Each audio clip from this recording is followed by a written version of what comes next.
அப்பா சாப்பிட்டீங்களா? இல்லப்பா. என்ன இன்னும் சாப்பிடலையா? அம்மா சாப்பாடு கொடுத்து இல்லையா? இல்ல, கொடுத்து விடல. என்னப்பா வயசான காலத்துல எதுக்குப்பா சாப்பிடாம வேலைக்கு போனீங்க? சரி இருங்க, பாண்டியன் ரோட்ல உங்களுக்கு சாப்பாடு வாங்கிட்டு வந்துடுறேன். என்னது பாண்டியன் ஹோட்டல்லையா? வேணாமியா, சாப்பாடு காசு ரொம்ப ஆகுமியா. அப்பா சாப்பாடு விஷயத்துல போய் காசை பார்த்துட்டு இருக்கீங்க. வாங்கப்பா, நான் வாங்கிட்டு வரேன். சரிப்பா, 5 ஸ்டார் ஹோட்டல் பாண்டியன் ஹோட்டல்ல சாப்பாடு வாங்கி தரேங்கிறேன். காசக்கார பைபிள தான் இருக்கேன். சரி, நல்லது. அப்பா வந்துட்டேன். அப்பா இந்தாங்கப்பா சாப்பிடுங்க.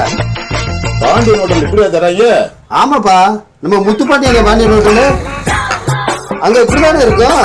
நல்லா சாப்பிடுங்க சாப்பிடுங்க. ஒன்னு கேட்டா தப்பா எடுத்துக்க மாட்டியே. ஒன்னு கேட்டா தப்பா எடுத்துக்க மாட்டேன். சாப்பிட்டு நல்லா இது இன்னொன்னு கேட்டா தப்பா எடுத்து. நல்லா கொடுத்தாண்டா பில்டப்.